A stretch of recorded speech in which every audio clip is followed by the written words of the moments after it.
Banaye gano mawulire siga sanyu n'akamu era tugiyita breaking news. Omusomesa owa Center High School Mbarara atiddwa mu bukambwe. Omusomesa jukira essomero lino likyali wakyaliwo questions nyingi ezijja ku mwana omugenzi Elishama yafa gye buvuddeko omwana w'emyaka 16 yafiira mu ssomero eryo erya Center High. Kakati ate n'omusomesa naye afudde, sina kufa bufi naye atiddwa ate mu bukambwe. Emmotoka eno gy'olaba nvuga nva ku crime scene, nva ekikolobero kino we kyakoleddwa era nga ono yattiddwa ku ssomero ate ddala naye nga lino ddyo ssomero balita Code High School. Code High School ssomero lya Pastor Jackson Senyonga wa Christian Life Church. Mumanyi bulungi Pastor Jackson Senyonga oyo nanyini Top TV Top Radio Christian Life Church.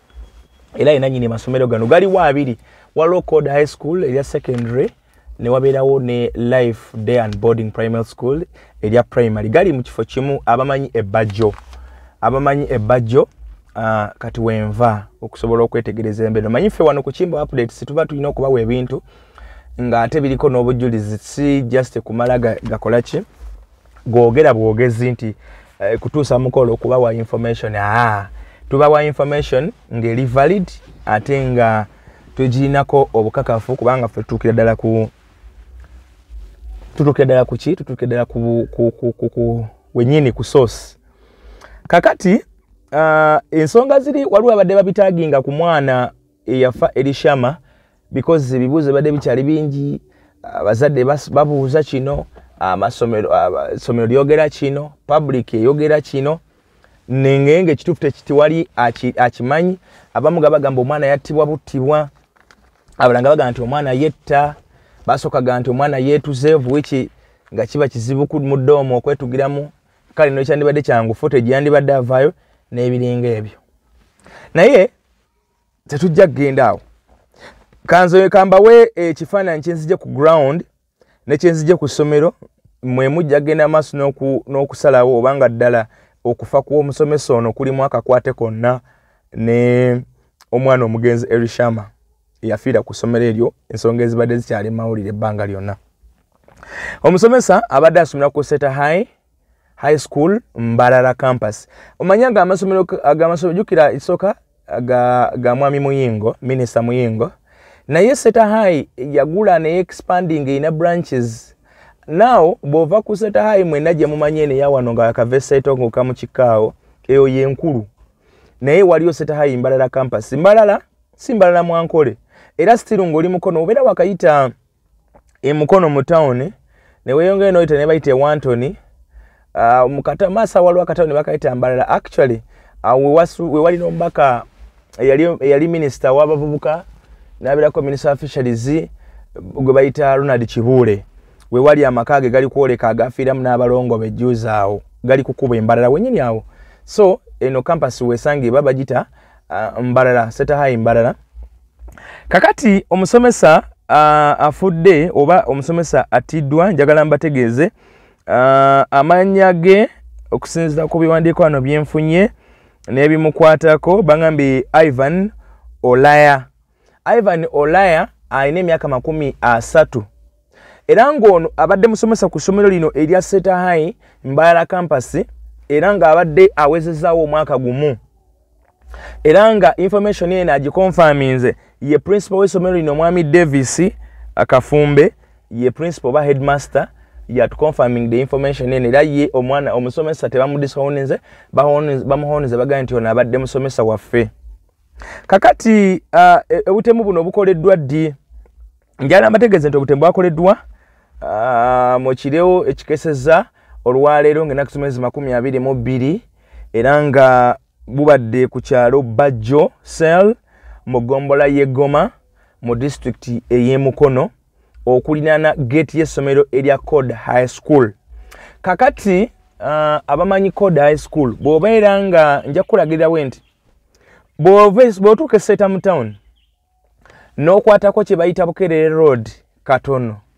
Bukere Road omukata katono waliwo we bayita ku Kyebajjo abamanyi eri bamanyi ku Kyebajjo oba waliwo hotel bagita City Resort kwokyamira ku mukono gwo ogwa ddyo n'okoona straight paka mu town ye Bajjo mu katown ye Bajjo nako n'okayita mu katonotono otuuka maaso eyo kati saazi nekkubo bali mu kulikola no branching ate again ku left bw'otuuka n'okirira bw'otuuka eyo maaso n'oddamu no branchingira ku right kati bu branching ku right Pastor Ssenyonga awo yagulawo wonna waliwo olusuku abamanyiyo mumanyi akasuku akakalimu obutoketoko obutategerekeka omulambo gwa Ivan Olaya we gwasangiddwa era ngezizaako kubuuza abamu ku basirikale naddala abakuuma amasomero ago aga Pastor Ssenyonga bangambye nti okusinza ku bo ku kye balabye omusajja onaka yatiddwa buttibwa n'aleetebwa buleetebwa omulambo ne guleetebwawo kakati ono yabadde ava ku ssomero kusomesa naye yatuusiddwawo bayatiddwa ku saa 7:30 ez'ekiro wabula kigambibwa nti yavudde ku ssomero ku ssaawa 4 era eyo ripooti tugifunye okuva ku ssomero nti jjukira preps z'essomero zikoma ssaawa 4 abaana ne bagenda ne beebaka kubanga ku saa 10 ne baba balina okuddamu okuzuukuka for morning preps. Now this guy yabadde aze katobuuza nti ku ssaawa ezina yabaddewa yali ayiseko mu ssomero osobola okukitegeera nti preps wabanga yabadde ku duty wabanga abadde asomesa preps z'ekiro ssaawa 4:30 preps ziggwa ate tomala gavaayo kwanza nzijukira bulungi nnyo twasomeranga ku ssomero nga ate n'abaana nabo bennyini banduulu mulina okubabeerako bayebake amatala gaveeko wadde ne bwabanga munafunafu mulina omuyambako amatala ne basobola ogaswitchinga off omusomesa abadde n'okakasa nti tewali baana abasigadde beekwesekwese mu classrooms abaana abamu naddala amasomero agali mixed bakola emizeeza ze after preps baba bakoze ddiru zaabwe tusinkane ku senior wano emmanju tujja kusinkananga ku tanka tusinkane nga ku office ya okitegeera tusinkane mu CKB akati abasomesa abayabaddeko ekiro ku duty olina okufa okulaba nga abaana oleka bonna nga bayingidde era wadde ni metro nina abala bonna ne bakikonfirming ekyo. Now this guy left school at exactly 10:30 ejo n'agenda ku Code High School apikinge mukyala we naye musomesa naye nga ye tasomesa ku Seta High Schools ye asomesa ku Code High School ku ssomero lya Pastor Jackson Ssenyonga asajja ne bakoze sente mbalera asimanyi Seta High ga Muyingo Code High School ga Ssenyonga iwo kakati Olaya ono abadde aze kupikinga mukyala we okuva ku ssomero nga naye yakoze kiro naye yasomeseza preps ez'ekiro. Kati naawo wano waliwo ebintu bijja bitategeerekeka yabadde azze kukima mukyala we abatemu bamusse ne bamuleeta bamwanguyize bamuteeke kumpi we banaamulabira amangu kuba watera okukima mukyala we which ate n'ekirala Code High School gyeri waliwo akasikosiko n'akabirabira omuntu okuvayo wansi okujja ku kkubo kiyinza omwetagisa emmotoka oba okumukuumako so ayinza oba abadde akikola nga ddeiro okujja okupikinga nga mukyala we maybe abatemu ne bagamba katukose disadvantage tumuteeke wano kumpi bwe banaamulabira amangu naye nga okusinza ku report yabadde azze kukima mukyala we era nga mukyala we ono batugambye ye Abe Mase mukyala we wa Ivan Olaya. Kakati okusinza ku poliisi eya Mukono ekutte abantu 5 bajiyambeko mu kunoonyereza nga bwe kibeera bulijjo bakigamba nti poliisi ekutte abantu bajiyambeko mu kunoonyereza. Kakati abakwatiddwa bagenda okuyambako ku poliisi mu kunoonyereza be bano Wammanga Kasumba Paul atemera mu gy'obukulu myaka 20 oyo omu akwatiddwa ayambeko poliisi mu kunoonyereza. Omulala akwatiddwa ye Simon Mabara myaka 23 naye ayooleddwa. Omulala ye Tom Kibuuka myaka 38 akwatiddwa. Omulala ye Simon Lukoda myaka 18 n'omulala erinnya lye sirifunye naye nga bagamba atemera mu by'obukulu 16. Kakati bano oba batuuze abalinaanyaawo omulambo we gwasangiddwa, ekyo ngenda kukikonfaminga, nja kubanga nkibayita mu episode yaffe eneddako okwongera okutegeera kyenyini ekituufu what is really going on here about this sudden death of Mr. Olaya Ivan, a teacher from Seta High Schools, Mbarara campus. The guy was murdered the previous night as he was going to pick the wife from Quad High School after the night preps ekiro after 10:30. Kakati bino byonna bibaddewo, public eri mu kubeera nga egatteganya ensonga eno egigattaganya n'ensonga ya Elishama olw'okuba nti Elishama enfa gye yafaamu yali nayo bwetyo ng'eringa ey'omusomesa ono, ate omusomesa ate essomero teryavaayo kubeera kiriya ku nsonga eyo. Kakati public oyinza obutagiginenya nnyo kugatta bino byonna bigatta mu story emu kuga nti omusomesa ayinza obba aliko kyakola ki oba okufa kwe oba okufa kw'omusomesa maybe kuli involved mu kulina kyekukwataganamuko n'enfa y'omwana omulenzi oli Elishama. You cannot separate the two because kwonna kufa kwonna kuttibwa in the span of 2 months. Jukira omulenzi oli Elishama yafa ng'ennaku kusomeza 21 omwezi gw'okubiri, so it's coming to a month, omwezi guwera ng'omwana ono akoze eki, actually omwezi gwawera gigenda myezi 2 ng'omwana ono atiddwa, ng'omwana ono gwenda kwera mwezi watuli gwa kusatu gwenda kwera mwezi, so omwana ono ngatiddwa. Aba family bava ne boogera, njukira ensonga ze baawa omwana waffe n'afa, twabagamba tujje ku crime scene tulabe omulambo ne mugujjawo, omwana waffe n'afa temutulaga footage nga yeetuga, omwana waffe n'afa n'essomero teryaweereza condolence message, omwana waffe n'afa temwaweereza n'abayizi bajje baziike muyizi munnaabwe nga bakitera okubeera ku masomero n'ebiringa ebyo, ate nga resources ne baali mwana bamuziika eyo mu bitundu bya Nkolo, era amasomero Seta High erina baasi esobola okutwala abaana aba class y'oyo mwana ne baziika ebyo nalina tebyakolebwa. Kati abantu kubasinziira ne family okugattaganya Seta High n'okufa kwa Elishama nti bayinza obba nga balina kye bamanyi, naye ekyo kakati kyegasseeko n'eno issue. Eno issue eri awo tennava kubanga etegeerekeka, tennava kubanga egguka. Omusomesa afudde,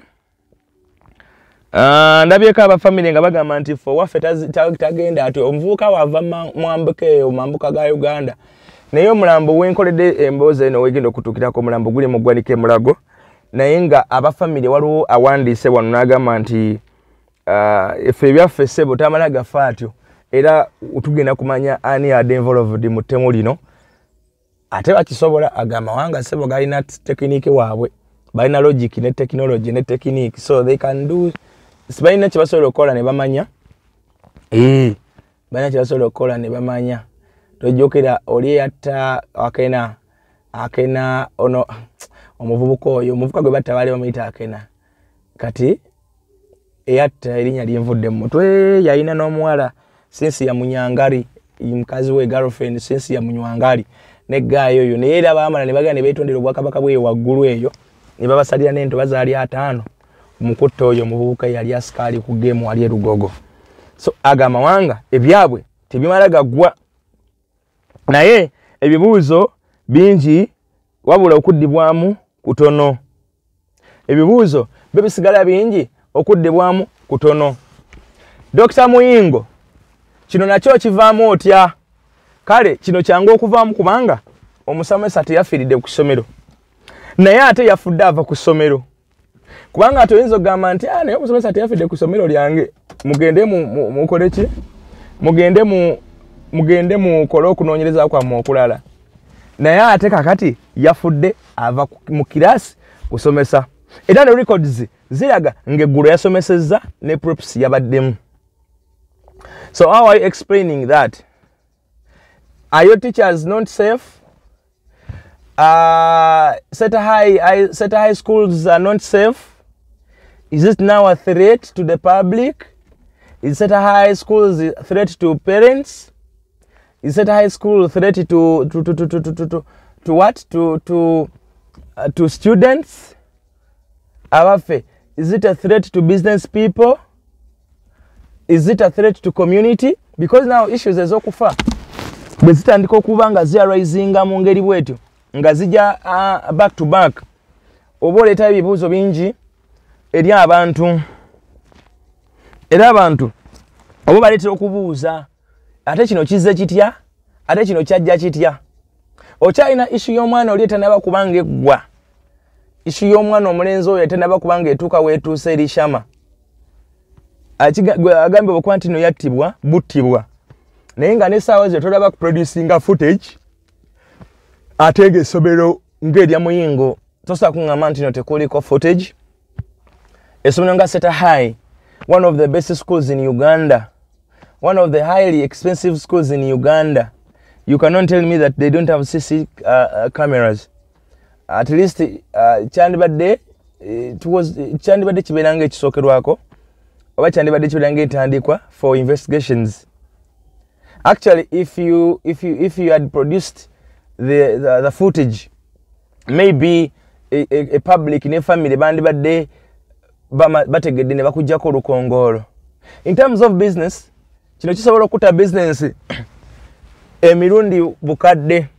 I've seen such scenarios where nga zi-involvinzeemu client ne owner wa company eyo ba business eyo, and at the end business nesaanawo. I'll just give you two scenarios where ebyo ebintu nga tubirabyeko. Kuno se kwali kutta naye kwali kwonona linnya lya muntu. Omusajja gwe bayita Samona yalina company ekola ebizigo ebya Samona. Yagala n'afuna olutalo n'omuyimbi Walukaga n'agamba nti n'ebizigo byo bigubya abantu era temuddamu kubyesiiga. N'amukubamu oluyimba. Abantu batandika okukwata Samona nga bamukuba ngatto nga kiwi. Business ya Samona n'egwa. N'okutuuka leero Samona teyadda ngulu. Yakomawo awo n'abuzaabuza skin care bikoze bitya wololo naye ng'erinnya Samona eryamutunda lyafa. Aji Kamoga, ono wa Kamoga property consultant abadde yabba ettaka lya Suuna Ben ne muwala we Nambwayo. E business ebadde esaze nga abantu bakyagenda gula ttaka. Mpaka lwe yafunye amagezi naga I have to do something here. Nakwata ekyapa n'akiwa Suuna Ben n'agamba gwe Nambwayo kankufunire wali akapoloti egayaza. E business yange esigale ng'egenda maaso. Nze nali essomero balita St. Michael High School Esonde. Abagamanyi mulimanyi St. Michael High School essomero lya Honorable Michael Mawando Waigara. Ono omusajja ono yakunomba ne sente za government. Mujjukira ombaka polisi gwe yakwata emabega kaawo negende ewuwe okujjayo ne bamujjayo n'ogusawo gwa sente. Polisi nekwata agasawo nga n'oguzira ogazitowa. That guy is called Honorable Michael Mawanda. So, the owner of St. Michael High School Sonde. St. Michael High School Sonde waliwo enjege yagwawo myaka gye mabega. Omwana bamugoba. Omwana yali mu Sudan nga alina essimu mu class nga tekikkirizibwa ku ssomero. Omwana oba yali class monitor oba yali ani. Na oba yayogera n'agamba omusomesa nti such and such a student alina essimu. Omusudani oli ne bamuwa expulsion ne bamugoba ku ssomero. Omusudani yakomawo ekiro muka oba yasinikinga ate n'ayingira essomero. N'agenda mu kacubiko k'omwana oli mwe yasula. Amasomero amanyi kati amasomero agakulaakulanyeemu tebakyasula mu gadde omugana aganene. Abaana baba partitioningira bucubicos. Kasulamu basatu, bana, basatu, bana, basatu, bana, basatu, bana. Kacubiko. Now, this guy yajja paka mu kacubiko oyo mwana mwe yali asula. Bana abala bona n'abateeka nnyara mwenawe bake wansi n'akwata ekiso n'akitunga omwana oli n'anyoleza n'amutta n'afuluma n'addamu n'afuluma n'abuuka oba yabuuka kikomero bayita ku geeti n'agenda. St. Michael n'olwaleero teddanga ngulu waliwo omuntu ayogera ku St. Michael Sonde n'aba mubale temulimanyi naye it was one of the best schools in Uganda. It was one of the expensive schools. Similarly also they put on yellow. Short sleeved blouses is a yellow. St. Michael High School Sunday. Byagwa. Because of that abazadde baatandika okukima abaana baabwe ku ssomero ng'ogamba essomero likutte muliro naye nga just a certain student akoze ki asse omuyizi omulala. So Mr. Muyingo and the board of directors mwandibadde mubaako kye mukola mukakanye emitima gy'abantu. Abantu tebali at peace, bali mu kweraliikira, tebamanyi kye kigenda mu maaso. Tebamanyi kye kigenda mu maaso. Mwezi gumu omuyizi yakafa, mwezi gumu omusomesa afudde. Enfanga yakuttiŋŋana yakutemula. Waliwo ekitali ekituufu Mr. Muyingo? Naye kati yeggwe ate Minister of Education who is going to investigate that issue. Kubanga bulijjo bateekawo commission of inquiry enoonyereze naye kakati mwe bannyini kintu. Essomero liryo. Deva Dak. So nze nganze omunnayuganda omuzadde, I feel this comfort. Mpulira nga siyeteredde olw'abazadde baffe bannaffe bonna balina abaana n'essomero okuba nga bino bye bivaayo and tetufuna clear kifaananyi about what is really going on with the Seta High Schools. Performance ebadde like ekyali waggulu, but now these murder cases is erupting every time and then. Ate neyo issue yoyo mwana Elishama yali nga tenabaawo. There is also another case which happened. Naye yote yawulikika nnyo. So Mr. Muyingo, we would want to get a report from you, or maybe from the board, or maybe from the whoever concerned, about what is the status of Seta High Schools. What is the status of Seta High Schools of late? Current. Kiki ekigenda mu maaso? Abazadde bajjayo abaana. Abazadde mubateekemuko ku ssuubi n'omutima omugumu kubanga batandise okweraliikirira kiki ekigenda mu maaso. Bino sofa bye tugathalinze ngaffe abakimbo updates. Omusomesa Ivan Elaya myaka 30 afudde ava kusomesa ku Seta High School mu Mbarara campus. Afudde bamusudde ku 7.5 ogw'ekiro. Kigambibwa nti abadde agenze kukima mukyala we omusomesa omulala asomesa literature ku ssomero lya Coda High School, essomero lya Pastor Jackson Ssenyonga erisangibwa Bajjo Seta Mukono. Mulambo gusangiddwawo. Batano bakwate. Polisi kwegenda okutandikira okukola okunoonyereza.